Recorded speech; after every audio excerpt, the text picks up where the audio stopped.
Botol cahaya mo boleh bawa kereta linear hari ni. Tengok daripada jauh no.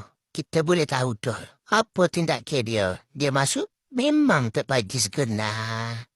Ni mau hati mana Datuk tolong maru sikit kau hati ni. Kalau ada anak Syomel tolong kena kita deh. Allah gelenyar geletak lebah. Ben kena gapol kau ada. Kena sekeh kau apa? Dengar lah ya kau hijau. Kita nak ambak dia nak tanya kena gapo. Apa kata biru ni? Teh elektronik tu dia betul jual teh. Bukan kedai kopi tu jual elektronik. Alah beta tak tahu lah. Nyace-nyace beri. Abang berbaju ori nak gimana? Bejongor seorang lagi. Malu nak gimana tu? Dolah langgar apa? Kita nak tengok dia buat magic ke mana? Oh, dia pusing lagu tu. Kreatif orang kita ni. Yahoo! Tunggu surat. Hak ni pun gua nak kira ni panah punggu juga. Bugi. Haudah. Lalu aku mana? Nyawa ni jangan dia buat murah sangat agak. Atas jalan ni ada unde-unde. Dijabuti merah kita pergi. Nak masuk lah orang wis kena. Allah sorry King.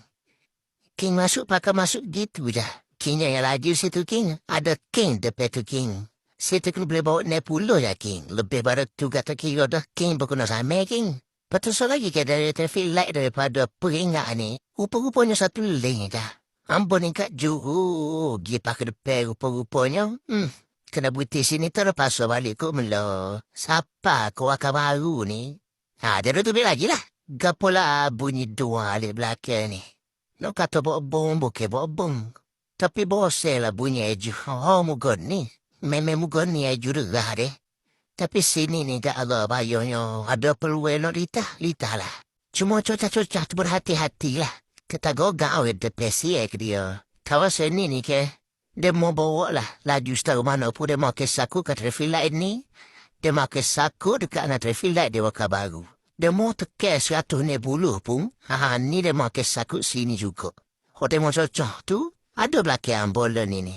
Lorong daripada wakar baru nak masuk ke Belukan ni biasa-biasanya orang bawa 40-50. Kalau temu 60 tu kira syukur benar. Metambo ni bengong wano hari ni duk tunjuk khusus dengan 74 km per hour dah. Kerek ngepek bakali. Ambo ni bukan sekadar konten. Kita nak bagi kesedaran kepada orang-orang kita. Bawa lah secara berhemat dan berhati-hati.